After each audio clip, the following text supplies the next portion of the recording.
Comment les Banyana d'Afrique du Sud vont-elles mobiliser leur expérience de championne pour s'emparer de la première place du groupe C? Et les Aigles Dames du Mali sauront-elles transformer leur audace méthodique en un exploit face aux tenantes du titre? Bienvenue sur Monde du Foot, la chaîne des passionnés de football. Aujourd'hui, un match électrisant nous attend dans la Coupe d'Afrique des Nations féminines 2025, le choc du groupe C entre l'Afrique du Sud, championne en titre, et le Mali, outsider ambitieux. Ce duel pour la première place s'annonce incroyablement équilibré, opposant l'expérience sud-africaine à la sérénité tactique malienne. Préparez-vous pour une soirée de football intense. Les atouts de chaque équipe. Afrique du Sud, l'expérience et la fluidité offensive.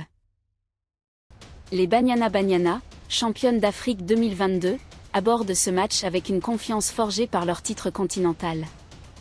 Leur force réside dans une organisation tactique irréprochable, orchestrée par la coach de Cyré Ellis.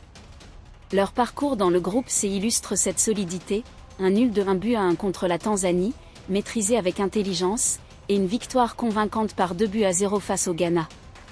Ellis excelle dans la gestion de son effectif, intégrant de jeunes talents tout en s'appuyant sur des cadres comme Tambiki Atlana, dont la vitesse et le flair offensif peuvent faire basculer un match. Le style sud-africain repose sur une circulation rapide au sol, des combinaisons fluides dans le dernier tiers et une défense robuste. Quand on joue simple, on sait qu'on peut faire mal, souligne Ellis. Amojlan Moto, milieu évoluant au Mexique, ajoute: les cadres guident les nouvelles, et notre objectif est clair, finir première. Avec une joueuse comme Kiatlana, capable de déstabiliser n'importe quelle défense, l'Afrique du Sud a les armes pour dominer ce duel. Mali, discipline et efficacité en contre. Le Mali, sous la direction de Mohamed Hussein Saloum, s'impose comme un outsider redoutable. Leur atout principal ? Une organisation défensive quasi impénétrable et une capacité à exploiter les contres avec précision. Dans ce groupe C, les Aigles Dames ont impressionné par leur sérénité, une victoire étriquée par 1-0 contre la Tanzanie et un nul de 1-1 face au Ghana, où elles ont su gérer les temps forts avec maturité. Yakar Niakate, star de l'US Orléans, incarne l'audace malienne. Sa vision et son sens du but en font une menace constante.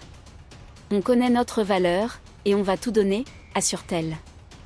Saloum, quant à lui, mise sur une approche pragmatique. On connaît l'Afrique du Sud, mais on a nos armes. Le Mali excelle dans la discipline tactique, neutralisant les adversaires tout en restant dangereux en transition. Cette capacité à rester calme sous pression pourrait surprendre les championnes. Où et comment suivre ce match ? Le choc Afrique du Sud-Mali se déroulera dans l'ambiance enfiévrée du stade de Rabat, au Maroc, ce vendredi soir à 20h, heure locale. Pour vibrer devant cette affiche décisive, Monde du Foot vous guide vers les meilleures options. En Afrique, la rencontre sera diffusée en direct sur Supersport et beIN Sport, avec des commentaires en français, anglais et arabe. À l'international, CAF TV propose une retransmission gratuite en streaming via leur site officiel. En France, Canal+ Sport couvrira l'événement, tandis qu'au Mali et en Afrique du Sud, ORTM et SABC assureront une diffusion nationale. Pour une expérience complète, suivez les réseaux sociaux de la CAF sur X, Instagram et TikTok pour des moments clés et coulisses en temps réel. Les hashtags #Coupe Afrique Nation 2025 et #SavSmli vous permettront de participer à la conversation mondiale. Sur place, des billets sont disponibles via la billetterie en ligne de la CAF, à partir de 50 dirhams. Préparez-vous à une soirée où chaque action pourrait changer le cours de ce tournoi. Un duel équilibré pour la suprématie. La phase de groupe de la Coupe d'Afrique des Nations féminines 2025 atteint son apogée dans le groupe C, où l'Afrique du Sud et le Mali, à égalité avec 4 points, s'affrontent pour la première place. Ce choc, équilibré sur le papier, est bien plus qu'une bataille pour le classement. Il déterminera non seulement un avantage psychologique, mais aussi un adversaire potentiellement plus abordable en quart de finale.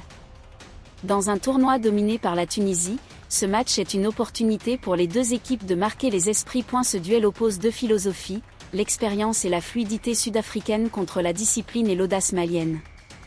Les Banyana, habitués au grand rendez-vous, veulent consolider leur statut. Les Aigles Dames, elles, rêvent d'un exploit qui les propulserait parmi les grandes nations du football féminin africain. L'équilibre entre ces forces promet un spectacle intense. L'Afrique du Sud, une machine bien huilée. Les Banyana Banyana portent le poids de leur titre de 2022 avec assurance. Leur parcours dans ce tournoi témoigne de leur constance, un nul de 1-1 contre la Tanzanie, où elles ont contrôlé le rythme, et une victoire par 2-0 contre le Ghana, marquée par leur efficacité offensive. Desirée Ellis a su construire une équipe polyvalente, capable de s'adapter à différents contextes. Face à la Tanzanie, elle a effectué 4 changements dans son 11, preuve de la profondeur de son effectif. L'approche, c'est un match à la fois, explique Amojlan Moto. Le groupe vit bien, et les cadres accompagnent les nouvelles. Tactiquement, l'Afrique du Sud privilégie un jeu direct, avec des passes rapides et des combinaisons dans les 30 derniers mètres. Ellis insiste sur la nécessité d'être plus incisive face au Mali. Avec Kyatlana comme fer de lance, les Sud-Africaines ont les moyens de faire plier n'importe quelle défense. Cependant, elles savent que la route vers un nouveau titre est semée d'embûches, surtout avec la Tunisie en favorite. Ce match contre le Mali est une occasion de montrer qu'elle reste une force dominante, prête à défier les Aigles de Carthage. Le Mali, un outsider en pleine ascension. Le Mali aborde ce match avec une confiance tranquille. Leur victoire par 1-0 contre la Tanzanie et leur nul de 1-1 face au Ghana ont révélé une équipe méthodique, capable de gérer les moments clés.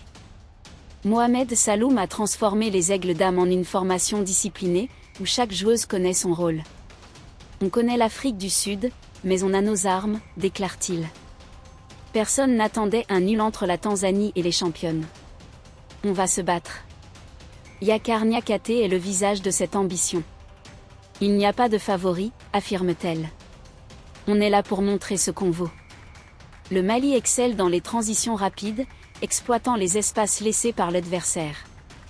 Leur solidité défensive, couplée à une capacité à frapper en contre, en fait un adversaire redoutable. Ce match est une chance pour les Maliennes de prouver qu'elles peuvent rivaliser avec les meilleures. Un duel chargé d'histoire. Ce choc n'est pas sans précédent. En 2018, lors de la demi-finale de la Coupe d'Afrique des Nations féminines, l'Afrique du Sud avait dominé le Mali par 2-0, porté par Tambi Kyatlana et Leboang Ramalep.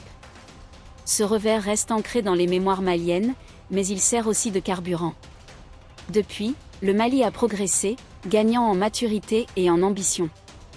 Jouer contre les meilleurs, c'est ce que je veux, confie Niakate. Les Aigles d'Am d'aujourd'hui sont prêtes à défier l'histoire. Cet équilibre entre l'expérience sud-africaine et l'audace malienne rend ce match imprévisible.